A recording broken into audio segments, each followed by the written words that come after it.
Okay, good evening. Uh, June, what date is it? Today's the 12th. Gosh, half the year's gone. Where's it going? Welcome to the June 12th Water District Board of Directors meeting, regular board meeting. Um, This is our call to order. Pledge of Allegiance. Let's see, who's, Lauren, would you like to lead us in the Pledge of Allegiance?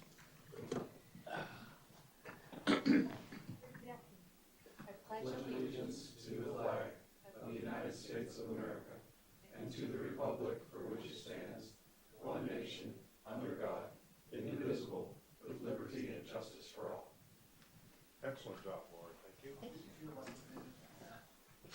Thank you. It was a long ride. Well, I'm going to have to ask you again for something, Lauren. Would you mind running roll call, please? Sure. President Boyd, Present. Vice President Kaczynski, Present. Director Griffin, Present. Director Rutora, Present. Director Sainama. Present. 5 presents. That's awesome. Okay, posting of agenda declaration again, Lauren. The agenda for today's regular board meeting was posted on Thursday, June 8th, 2023. Thank you very much. And would you also assess us for conflict of interest, please? President Boyd, I have none, thank you. Vice President Kaczynski, None. Director Griffin, None. Director Rutora, None. Director None, but that being said, I must notify you that I'm an employee of the federal government. However, my opinions that I might express tonight are not necessarily those of my employer or the other members of the board of directors. Thank you. Thank you very much for that. And thank you, Lauren, for running half of the meeting so far. Okay, public questions. Chris, do we have a long line of public questions in the queue? Okay, and seeing none from the floor, we'll move to closed session at 4:32. Do we need any time before we?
Mics are hot.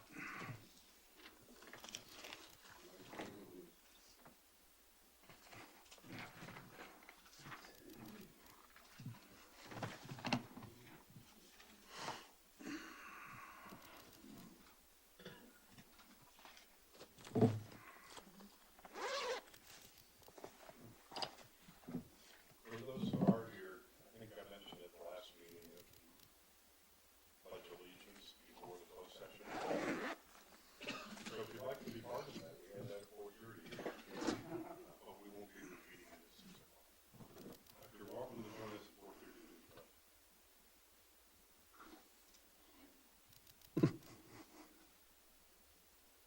True statement.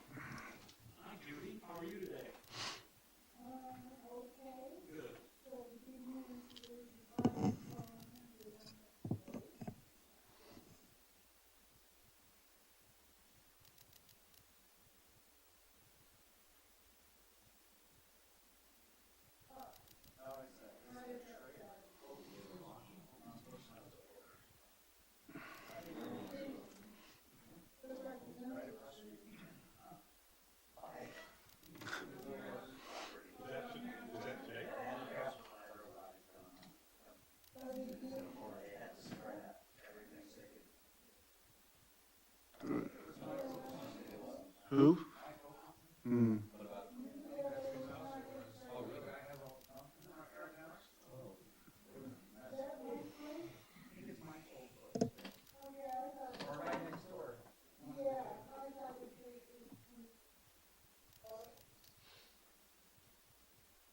Judy,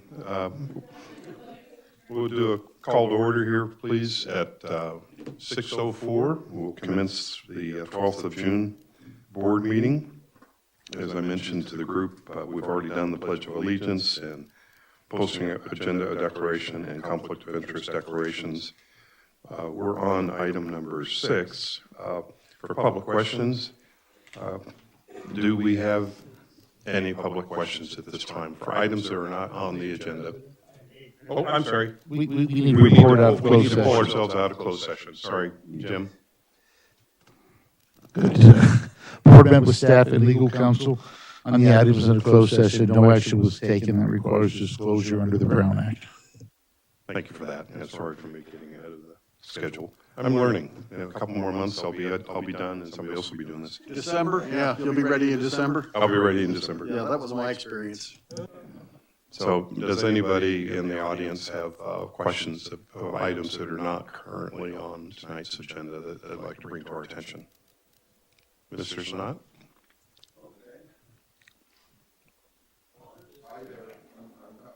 Be here on friendly territory. My name's Mike Senat. I'm going to talk about two things that maybe you don't know about, and it's because the city of Ridgecrest and the city council don't want you to know about it. Does anybody here know anything about an annexation plan to build a highway over the Rademachers from 395 down to the college? A little bit. That was been in the works and Stan Edwards, the city manager. Not this particular plan. This is apparently going to align with the water pipeline from California City. Is that correct? That's my understanding. Mike, can I ask you a quick clarifying question? The annexation plan to which you were referring, that goes straight from, say, the college over the Rademachers? From what I understand, it's from the college over the Rademachers to the west. In other words, they're going to try to, I imagine, annex a bunch of land, BLM land, build an overpass, because the mayor wants an overpass so that people can come in and buy tacos and Starbucks, okay? And I don't know that they've ever done a traffic count, so I think anything out there is just totally lunacy. And I don't know how much an overpass and a highway coming in over the Rademachers would work. But to me, it's an issue that needs to be publicly debated, and spelled out, and they're already working with Congressman McCarthy's office because the annexation land will take an act of Congress and so on. So it's just one more example of how they like to do business behind everybody's back. And the other item is a company called Placer AI, which hopefully you know about by now. Does anybody not know about Placer AI? Mr. President, public comment needs to be directed to something that the board has jurisdiction over, not general, just, Well, I guess I would bring it up only because the city of Ridgecrest cannot be trusted, and they don't have the water district's interest or the valley residents' interests in heart or mind. All they care about is building and growth, and I don't know again where that public policy originates from other than the mouth of our big mouth mayor. So I have nothing good to say about Mayor Brune. And as far as Kyle Blades is concerned, I think he's a poor reflection on the people that work at Naval Air Weapons Station. Do you have something that we can take action on, Mike? No. Just an awareness? Okay. I just want to bring this up. Thank you for the awareness. Do we have any other public questions or comments? Judy Decker, PAC member, constant attendee at the Groundwater Authority meetings. Unless between the May meeting and today, the route for the pipeline from California City does not go over the Rodemakers. It basically follows the Garlock Road and then 395 to South China Lake Boulevard. Thank you. Thank you. Other comments from the audience?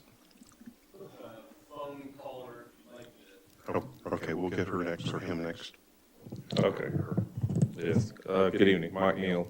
So, missed the last several meetings, which means that it's time for me to remind the board that I at least am of the opinion that this board should take action to get an initiative of law started and boot out the GA and make this district a joint water district and groundwater authority board with elected persons on it.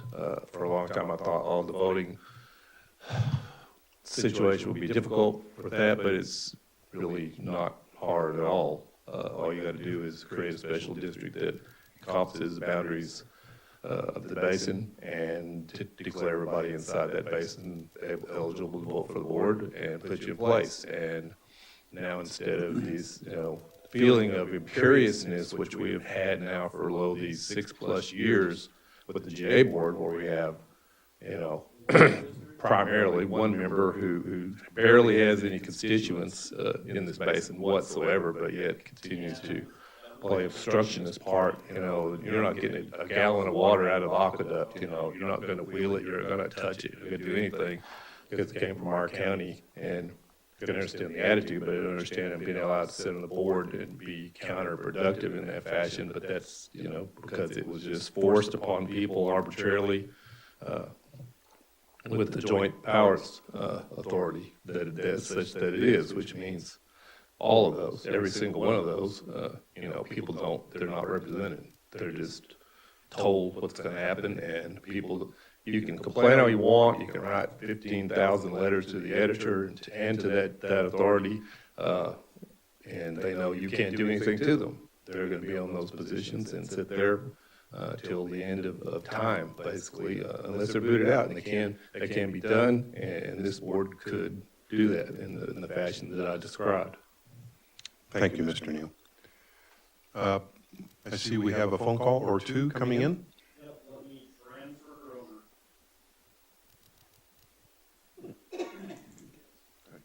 I transferred her to my voicemail last time. Okay, you're on. Hello? This is Renee Westelas. Hi, Renee. Okay, I have two questions. One that I'm asking has to do with my concern about water quality. When the arsenic plants are both shut down during the winter months from the end of October until the spring, like at beginning of April, there's a higher amount of, I believe, iron and manganese in the water. Is there any way the district can come up with trying to lessen that? Because it poses water quality problems when you're trying to clean things like laundry, etc. That's my first question. My second has to sort of do with one of the items on the agenda. Is there going to be some kind of timeline summary given about the repair of the big transmission line? Like how long it's going to take? Like tonight, their earliest guesstimates, like when, if they get the money from the DCIP through the Navy. Don, would you like to take a stab at that? Well, it's an agenda item. We'll get a report. Okay. General Manager's Yeah, staff coming report. up later. Renee, if you can stay tuned in. Okay. But the water quality information, can anybody answer that? Did you look at our latest water quality report, Renee? No, I haven't had time to. Okay. Okay. Yeah, you're not going to find iron in the water from our wells. I think there are times when the plants are running that you might get some breakthrough in iron because iron is used in the process of reducing the arsenic from the water. But if you look at the last water quality report for manganese, it was a very small amount that was detected. It was 0.21 parts per billion on average. And probably more importantly, well within the state and federal guidelines. It's an unregulated substance. Okay. So there is no maximum contaminant level for it, but that is a really small amount. Thank you. Okay, so when the arsenic pumps are shut off, the arsenic plants are shut off, then you're saying there should be less iron in the water? Yeah, there shouldn't be any iron at all. We do monitor for iron at the arsenic plants. So that's where the iron would or could come from, is from the process of removing the arsenic from the water. But other than that, there's no addition of iron that's going to come from any of our wells. Maybe as a follow-up, Renee, do you have evidence that there's iron in your water, or is this? No, yeah, I do. And it's on and off. It seems like it gets worse when the arsenic plants are shut down. That's kind of strange. It could be coming from your plumbing too, but, Could be a local issue as well. yeah, but it is tested for right at the wells, so. Okay, thank you, Renee. Okay, thank you. Did we have other calls, Chris? We do not. Okay, well, we can move on to item number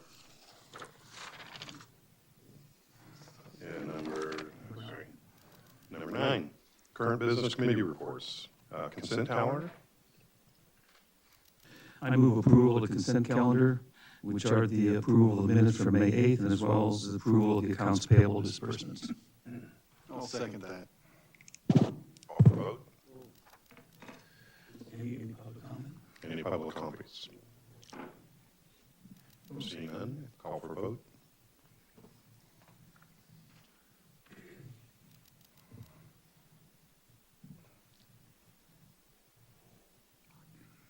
The ayes have it. Item B, Plant and Equipment Committee. Where's the list? So what we have here is just a list of 2 vehicles that we'd like to add to our surplus list. We've been waiting to do the official surplus request, until we received the flatbed, which was, we were told was 30 days out for the last 12 months. We finally got it. So these are additional vehicles that we're going to put on the surplus list. And how do we arrive at the price that we're, So we'll put a reserve, which will be probably based on Blue Book value of some sort, just to make sure we don't give away our vehicles, and then whoever wants to can put bids on. Submit a bid. do we have a motion? I'll move. I move we accept the surplus list. Okay. Do we need to vote on this, or is this just? Okay. Do we hear a second? We have a second. Okay. I thought it was second. Comment? Public comment? Okay.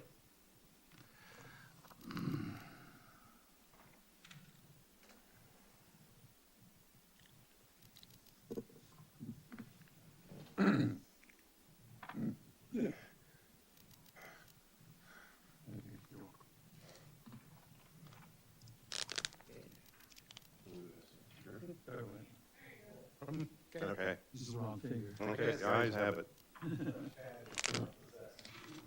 Item C, Finance Committee. Ty?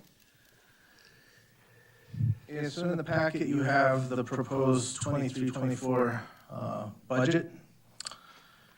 Just kind of go through a couple of things. The first page has 3 columns, the first being the 22-23 approved budget, the second being the year-end estimate for this year, and the third being the proposed budget for next. For revenue, we have a proposed budget of about $0.6 million. This is based on the new rates budgeted at 95% of last year's consumption.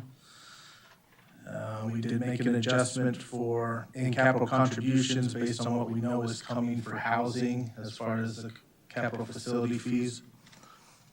On the expenditure side, a budget of $17.89 million. Not a whole lot has changed here. We do have a decrease in the GSA fee. This GSA fee is based on the 4189 replenishment number. So this, if we're paying on the 4390, that number will go down. And the net for this year, for next year, would be a negative $290,000. So making up from 22-23, but still not quite getting to zero. Unless with the change of the 4390, that would probably bring that up close to the zero.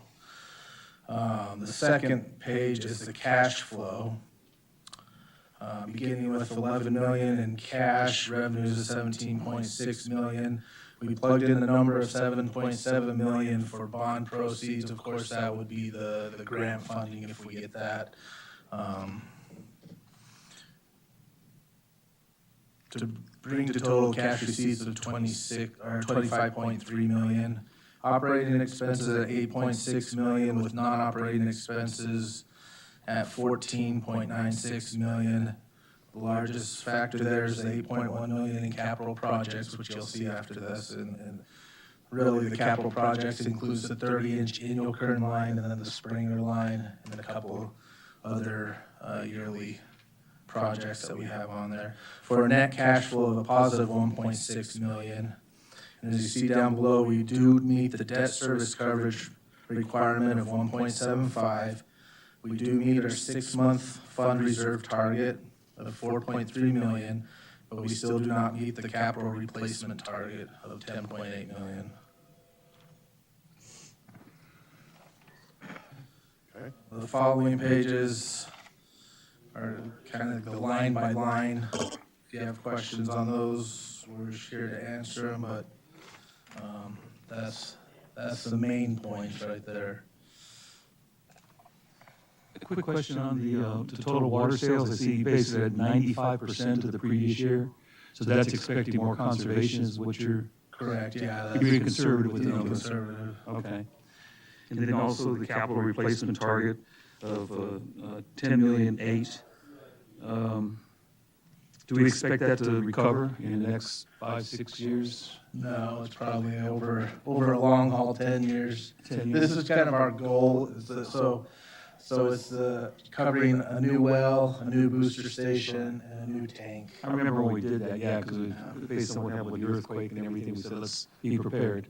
Right, so. Okay.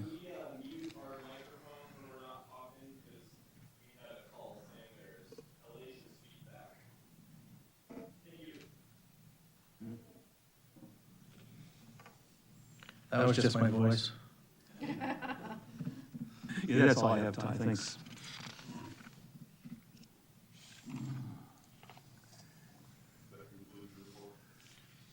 I'll take questions, yeah. Do you? Yeah, but I'll let Ryan go first. Yeah, I just wanted to thank Ty, as usual. This is quite the endeavor every year to go through, especially what's going on. I realize that the replenishment fee up and down makes things difficult for you as well. But hopefully we'll zero it. So what you told me is that you based the GSA pass-through on 4189, right? Correct. But actually, we're paying based on 4380. So we should see an improvement in that number. I'm sorry, 4390. So we should see an improvement in that number at this time. The expenditure side would go down. Yeah. Right, okay. And I believe that's all the questions I have. Thank you.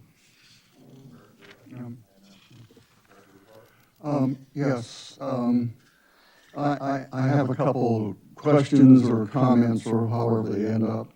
On page 4, at the very top of the page is the residential usage. I'm assuming that's the fees for the single-family residence, that type of thing.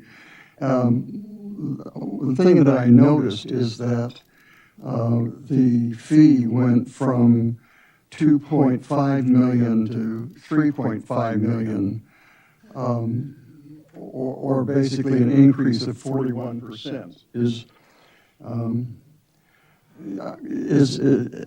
there something special going on in the rates that gave us a 41% increase in the single-family residence? What has changed is we've gone to a single tier, so we no longer have the low numbers, as in, we don't have the 54 cents per acre foot. It's greater than that now, as well as an 8% increase for 6 months, and then an additional 8% increase the following 6 months compared to this current year. Yeah, this is usage taken straight from the system for the last year. Yeah, I guess I was not expecting a 41% increase, and I don't have enough to go on to go through it analytically. I'm just hoping you could give me some rationale, and I guess that's what you just did. At the Finance Committee, I asked if the staff could provide an actual number for the amount of water we're going to distribute to the customers. And I was told you didn't know at that point in time. Do we know what we're expecting to distribute in terms of water now? I think Ty stated 95% of last year's. I don't know off the top of my head what the number is. I think it's somewhere between 52 and 5,300 acre feet. Yeah, I went through and tried to calculate a number based upon knowing the fees that we were getting with the GSA fee is 24 cents a unit, and the amount of money that we obtain is $534,000. So if you do the calculations, assuming 24 cents for each unit, I came up with 5,113 acre feet that we're distributing. And then for a check on that, it seemed low to me. For a check on that, I went back to the water district numbers and added up the residential, the master meter, the commercial, and came up with 4,784,000. And what I used for a fee on that was $91.5, which is the average of the current fee and the 8% of the next fee. And when I calculate that, I came up with 5,735 acre feet. So there's a difference between what I calculated, assuming I did that correctly, at 5,113 versus the water district fee at 5,735, or a difference of 600 acre feet. And obviously I wouldn't expect it to be right on, but obviously everybody that's paying fees is paying both the $1.91 for the water district as well as the 24 cents for the GSA. And I was hoping that they would give me a reasonable number for the total. And I guess I don't understand that. I guess, and so unless you have some quick thought on why those numbers are different, we'll just move on. They were based on the same numbers in my spreadsheets.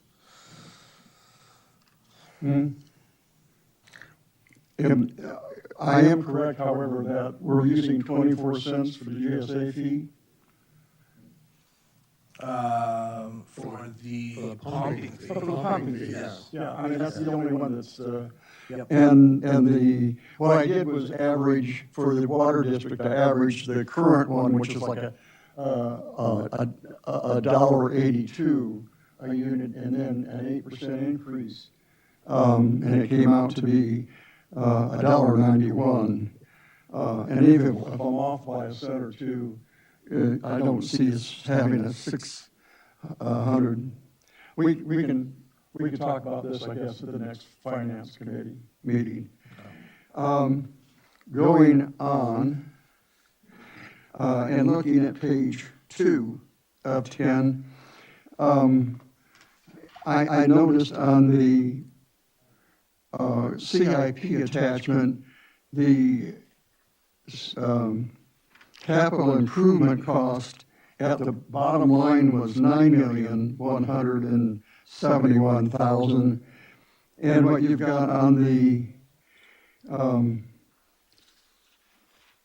chart here on page 2, the cash flow is $8,171,000. Is there a reason why things changed from 9 million down to 8 million?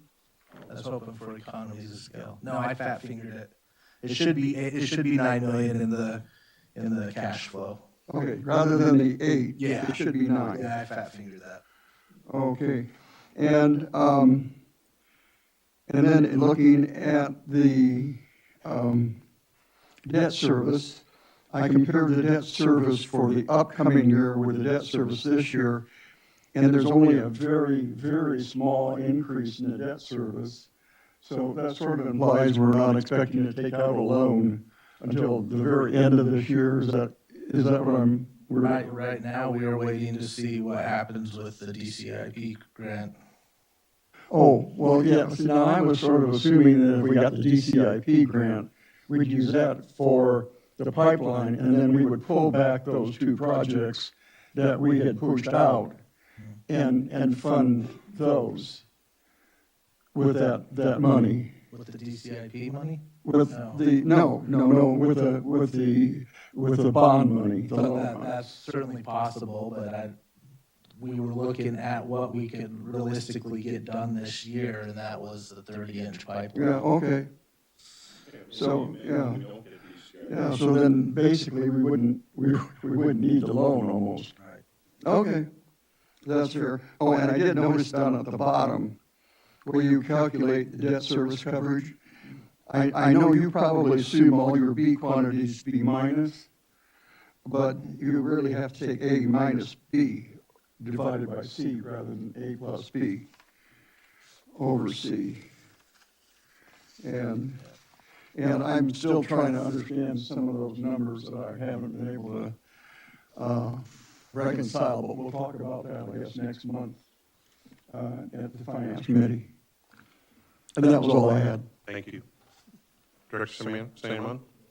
No any comments from the floor?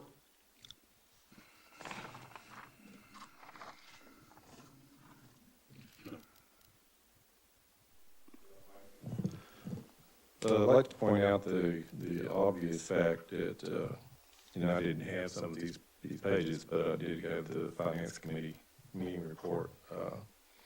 Over $4 million flows from this body to the GSA every year. And as a matter of fact, as reported in the News Review, and well known to those who've been watching for some years, that's basically the sole income of the GSA, because Searles Valley refuses to have it stuck to them. So they've got them in a lawsuit. Somehow Stachio continues to fight the injustice of the fees. What that basically means is, as far as the blood flow of the agency there, the GA, this district is the GA. You are their sole funding source, period. And you continue to be that way for some time. Of course, they say, oh, we only have the pumping fee and the replenishment fee, and some of those other things that aren't really even related to that get paid out of those fees, especially lawyer fees and so forth. It would be tremendously more cost effective to the people in this valley if you followed the procedure that I stated in my prior comment and became the GA for this valley.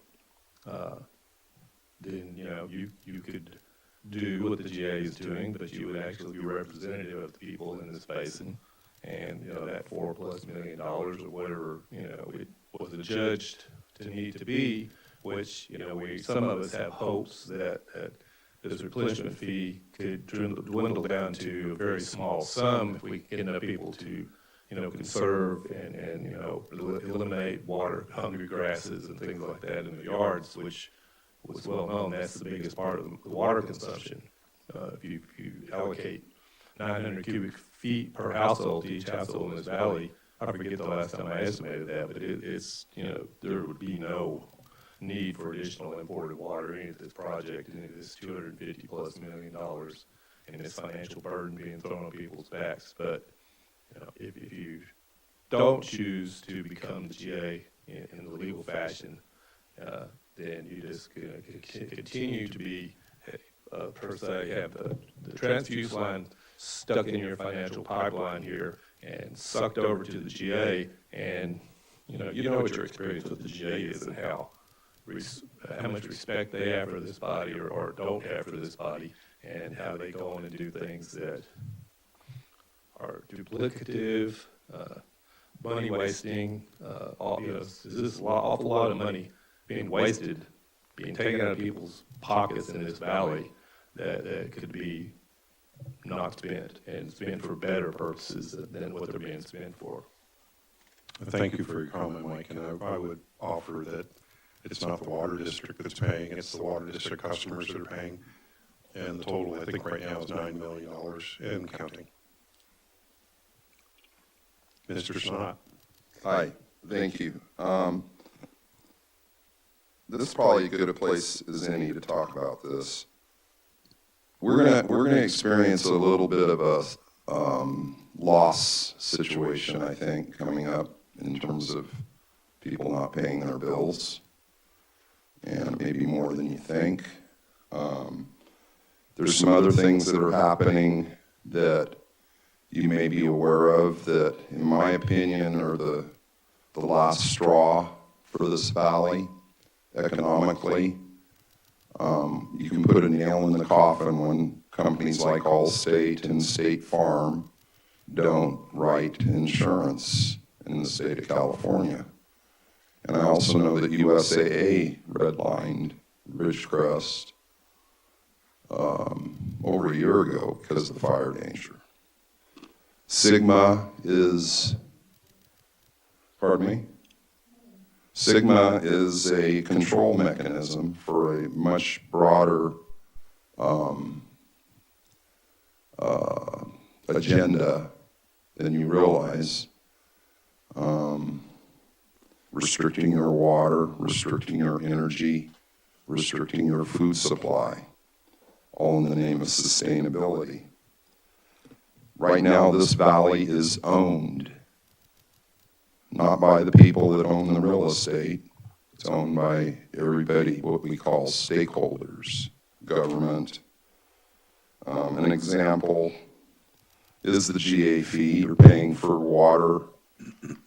They didn't want to call it a replenishment fee, but it is. It's water to make up for water that we've used in the past. Now we're paying really outrageous fees to pick up our garbage, and the county's next on deck for SB 1383. Mr. President, again, I'm getting there. you have to get there right now because it has to be within the jurisdiction. And right now, we're talking about the capital budgets, not Okay, about the well, GA, so it's got to be on point. I'm getting to the wastewater treatment facility. I want to start with trash, and then I wanted to get to the wastewater treatment facility. We don't do trash. I know. But it's one of the things that we're paying for, and it's just like we're going to pay for this wastewater treatment facility. And I will. The wastewater treatment facility, the people in this community have been paying for 10 years, and it hasn't been built. Now we're looking at paying for a secondary treatment facility to produce 2,000 acre feet, which we have to buy back. Just so people understand that. Mr. Snob, please. Okay. We had an open session for comments that were related to items that the board could take action on, but weren't already on the agenda. Okay, well, This isn't an agenda. I'm concerned. We're currently on the finance. Yeah, I'm concerned about the district not being able to function under these circumstances with these broad and very costly laws, and Sigma is a big part of it. Agree. If I were to wrap up your comment, it would be you're concerned about future budgets for the water district, both for a decrease in water usage from an outflow of population and an increase in conservation, and you're also concerned about, while that's happening, there's going to be a large increase in the financial burden on the district according to the government regulation. Okay, thank you. Did I hear a phone call while we were? Okay. I have one more question for Ty. Ty, I noticed that the usage for the commercial, public, and industrial is dropping quite a bit. What's the reason? That's just based on the numbers that you've accumulated over the years? Yeah, a lot of that is the governor's order that they couldn't water land turf. Right, okay. All right. I just see that dropped. I mean, we budgeted almost $1 million, and now we're down like 800 plus change. Some of that is also a wet spring, is it not? Yeah, that'd be part of it. Yeah. And you're seeing a lot of the businesses going to Xeriscape too. Right. Okay, that's all I have. Thank you. Okay. Motion that we move to accept this. Okay. We have a second? I'll second. Okay. Take a vote.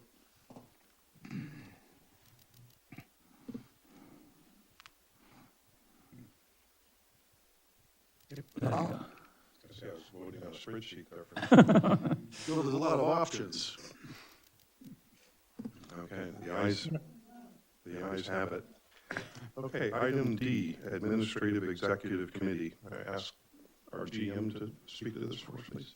Yeah, I can cover that. In your packet, there's a request for the board to vote to fill 3 positions on the Board of Directors for the Special District Risk Management Authority. There are 4 candidates that have thrown their names in the hat, 3 of which are incumbents. And I don't know if you had time to review it. We talked about this at admin exec last week, but looking at the quality of the candidates, I think all four are well qualified. I don't have personal experience with all of them. I know the name of, was it Sandy Seifert Raffleson, an incumbent? I've seen the name before. I don't have personal knowledge of her, but of those in the, on the ballot, that's the only name that I really recognize. But again, if you go through the resumes, the statements of qualifications, I think all four are well qualified, so it's up to your discretion on how you want to vote. But we do need to vote. I think it's by the 16th. Is that right? Oh, no, this one's August. The other one is by the 16th. So that's one vote from the district?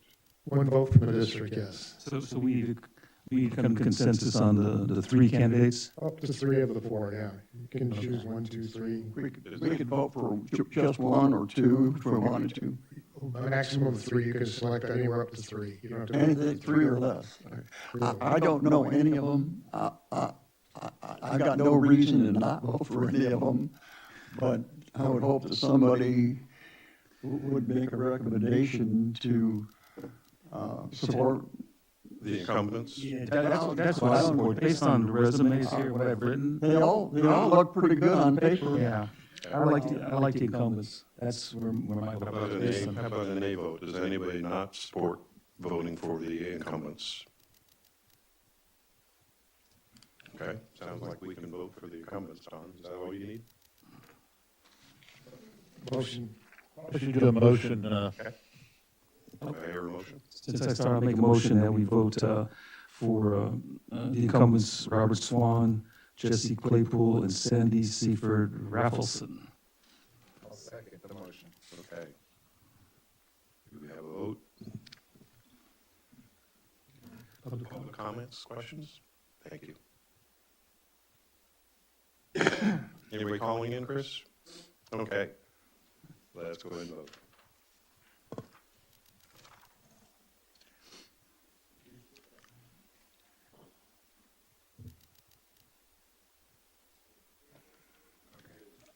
Okay, the ayes have it. Okay, and then there's a second item there on Aqua. Okay, the president and vice president are elected to 2-year terms. Currently, President Pam Tobin and Vice President Kathy Green have termed out. So it's time to elect a new president and vice president. And what they are asking for, and this one is by June 16th, I believe, is for the district to designate a representative to submit a vote on behalf of the board of directors for president and vice president. Okay, and as I mentioned during the admin exec, I am our member of Aqua, so I guess it'd be logical. I think you're perfect for the job. We throw President Boyd under the bus. Okay, President Boyd, and I am fully supportive of Kathy succeeding Pam. I think they work well as a team, and Kathy's done a great job of reaching out, making political contacts for us. I think it would be a clear vote. How do I do that? We have a motion from David. I'll second that motion. Okay, so we have a vote. I just need to know how to do that. If you like, I could change my my language to get a little something to make our attorney a little happier, other than under the bus. I like that. Did the public have any comments on that? I didn't think so. Okay, thank you. Thanks. You're it. I'm it. Yeah. So Don will advise me what I need to do, or give me an address, or, Lauren will submit fill out the form and submit it to designate you as a representative. thank you. All right then, item E, Assembly Bill 560. Who's leading that one? Is that you, Jim?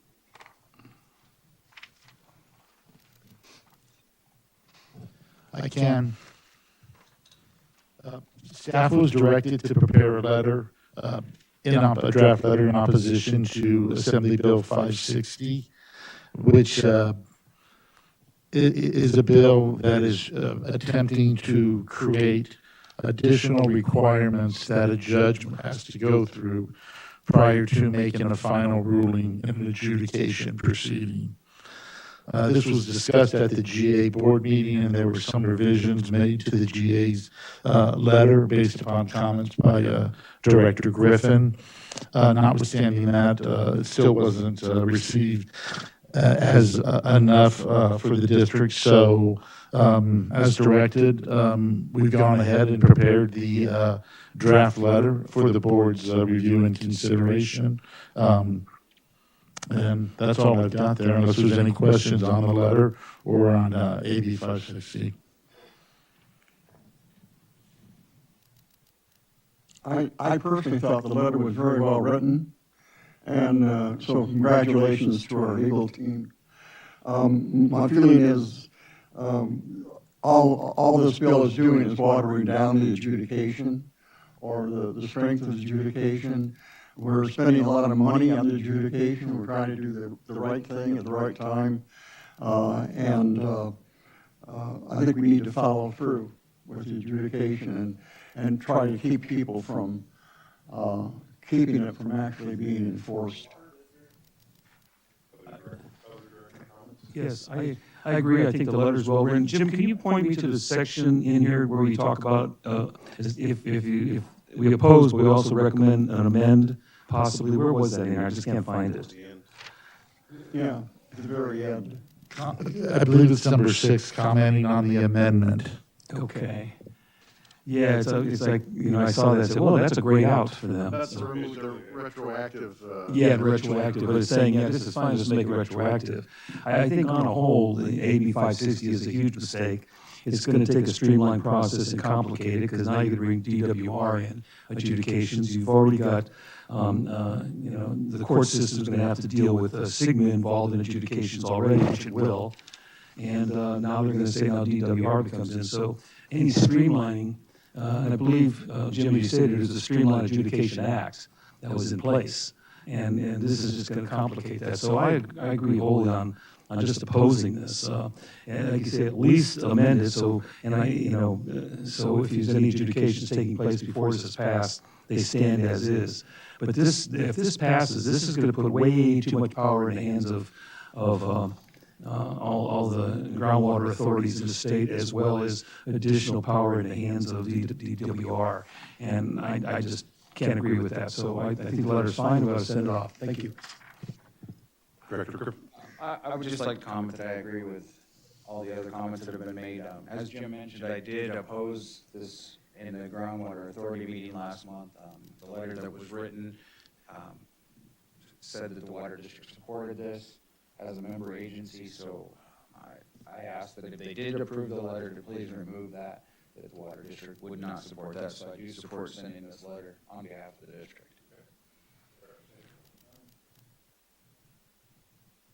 560 would add additional layers of difficulty, make what's already a miserable process more onerous. I don't think I'm in favor of the letter opposing it. And I am too. Thank you. Well-drafted letter. Taking a streamlined process and adding extra steps doesn't make much sense to me. And it makes me wonder what is the ultimate authority?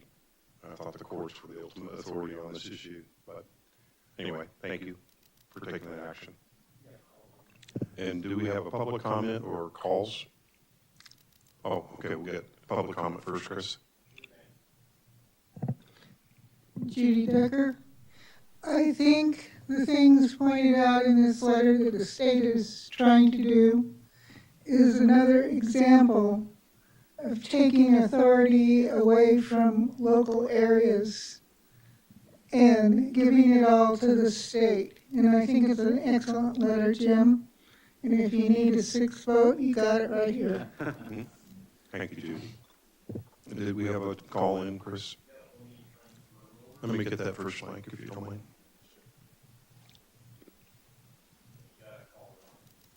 Caller?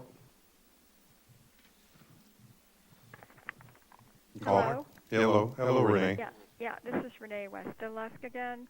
I just want to know, is there anything that the attorney, Jim Worth, can explain about this bill, of how it complicates? I mean, are there specifics in layperson's terms he could describe how it complicates this? The ruling a judge would make on an adjudication? I think that's pretty well described in the letter. Renee, did you get the letter? No. Here, I can give a couple of, I'll just read a couple of sentences right out of the statute. These are additional requirements that would have been imposed that aren't in place now and were not in place when the district filed the adjudication.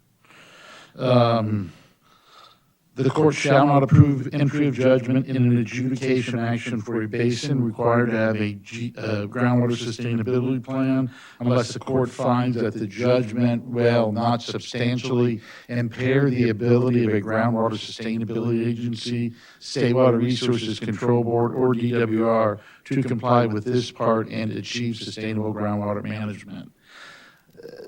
Any type of a final judgment in an adjudication with or without this is already required to meet and comply with SGMA. There are also additional provisions that allow for a judge with or without this to invoke the assistance of the State Water Resources Control Board or DWR if they believe they need technical assistance. And here's the second part, which is also very burdensome in my opinion. Before entering final judgment, the court shall refer a proposed settlement to the board for an advisory determination as to whether the judgment will substantially impair the groundwater agency to achieve sustainability. The board shall consult with the department before making its determination. So to me, you've got the state board and the department trying to meddle further into an area that's been reserved for the courts. So for all those reasons, I think that's why it's meddlesome and burdensome. That's all. Okay. Thank you. Thank you for the actual statute. Thank you. Thank you for the call. Do we have other comments from the floor, please? Mike Hill. Well, yeah, I'm glad that you just read that because for some reason, whatever the agenda I grabbed outside here does not have the letter, there's no information. I had to look up on my phone and see the Legislative Council's digest summary of what it was. And, you know, this is really typical, ridiculous California lobbying for high-level control. They don't want a court to, you know, they're basically saying, I don't think the court's smart enough to make a determination and adjudication without coming back to the board that they're going to be making an adjudication judgment about, which, you know, we don't think the board's really smart enough because the board needs to consult with the department. So basically they're saying, well, the judge needs to confer with the DWR so we can tell him whether he's making the right judgment or not. You know, just you know, taking and inserting the legislative branch into the judicial branch process, just, you know, intimately. You might as well just say, well, if there's an adjudication, why don't you just throw it over to the DWR and let them decide the outcome of it? Because that's literally what it sounds like they're trying to craft here. It's you know, total, you know, ridiculous California libtard stuff. It just is, sorry, you know, I'm getting old enough to be truthful about things now. And we don't need it, of course, you know, I guarantee you we'll probably get it because this is California libtard legislation. So that's what it is. Appreciate your support. Okay, any further comments? Okay, we'll move on to item F. We need a motion to send the I have a quick question, Don. Motion to authorize, yes, please. I have a quick question, Don. Did Aqua take a stand on this? Do you know?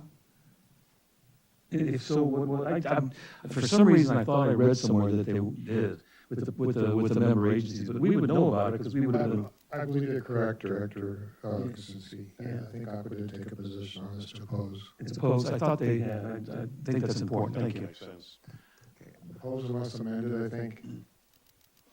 Okay. I would like to make a motion to approve the letter being sent in opposition of AB 560. Do we have a second? Second. Call for vote. That's something else for me to sign. Gonna get carpal tunnel syndrome.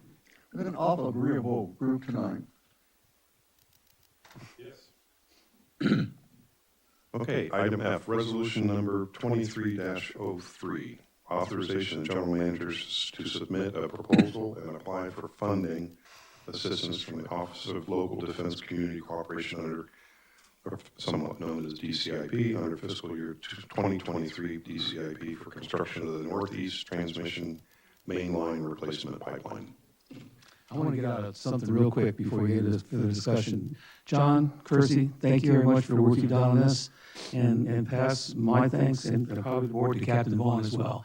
I thought the letter he wrote was spot on, excellent letter. Thank you.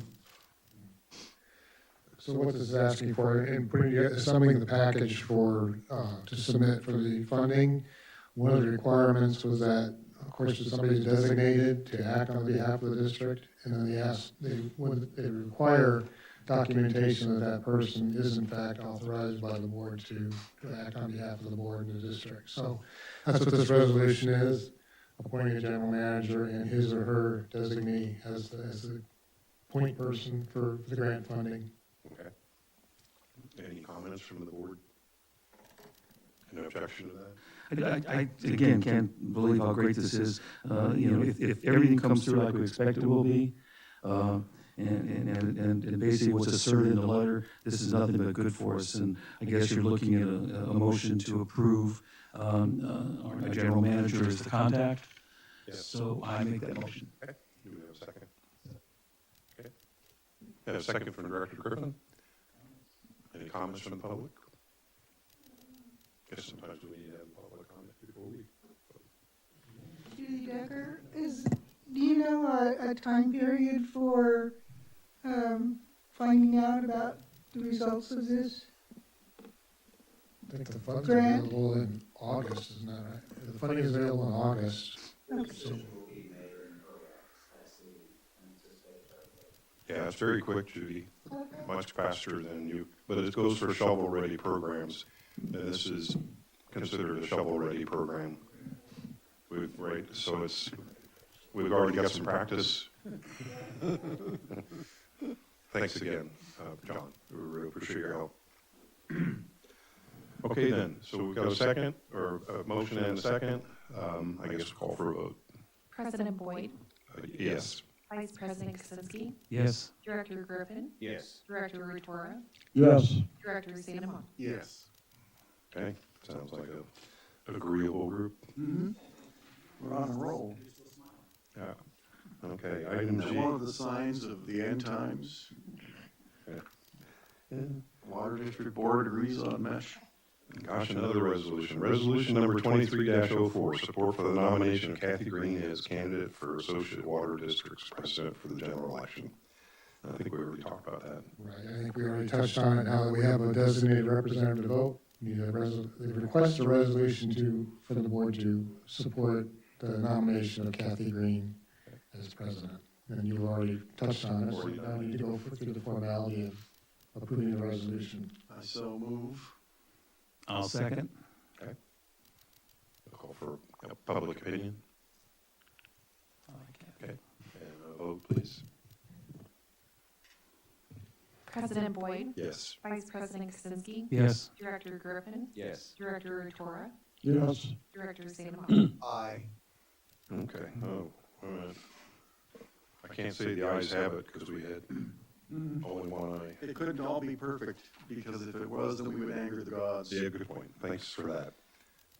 Item F, or H, Indian Wells Valley Groundwater Authority. Director Griffin? Yes, we did have a meeting on May 10th. It was a relatively short meeting. There wasn't a whole lot on the agenda. We did discuss, as we talked about, the Senate bill or Assembly bills. Some good news. We did bring up the C&E plan, and now it is on the agenda for this week. So hopefully we can discuss that and see where we're moving forward and get an update and hopefully some implementation ideas that PAC presented on that. There's not a whole lot on the agenda for this week. The meeting is the day after tomorrow, so if you're free, attend the meeting. It starts at 10:30, but I would say 11 o'clock by the time. Maybe possibly 10:30 you can be ready. But if you're there, it'd be good if you can get your opinion heard. But there's not a whole lot of an update going on from the last meeting. We do expect also the audit will be, is on the agenda also. Okay. Questions, comments from the directors? I have one comment. First of all, I want to congratulate Director Griffin for getting the C&E plan on the agenda. That itself, I think, is a spectacular accomplishment. However, in reading the staff report for this upcoming meeting, it looks like the staff is recommending that we kick it down the road so we have FY24 funding. And of course, the DWR's intent in putting that recommendation into the review for the GSP is so that that document would be updated for the improvements to the GSP, which is going to be at the end of 2025. So it seems to be that it's time we start expediting these changes to the C&E plan. Otherwise, there's no point.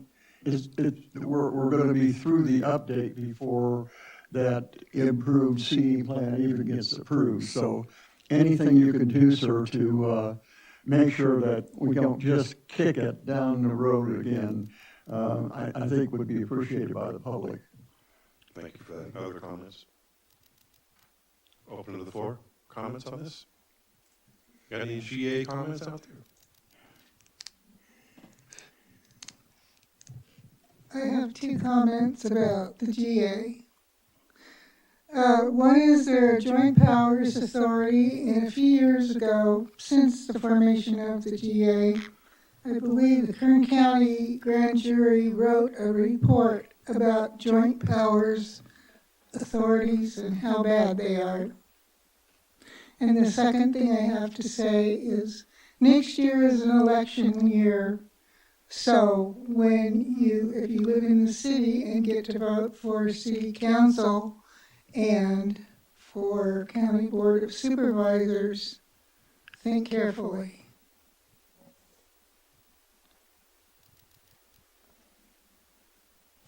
I have a direct issue with the groundwater authority and their C&E. And I have an issue with any government agency that wants to use Facebook for community engagement. Okay? Number one, Facebook censors, and the government uses Facebook to censor. I'm not a member of Facebook. I have no intention of ever using Facebook or any social networking for a lot of reasons. The other issue that I have is that the city and the groundwater authority can't figure out a way for the groundwater authority to have its own YouTube page. It's all mixed in with the city's YouTube, which I object to. I said in a post a few months back that the groundwater authority was getting hijacked by the city. And shortly thereafter, they made the decision with Ron Strand's advocacy to use Facebook in the C&E plan.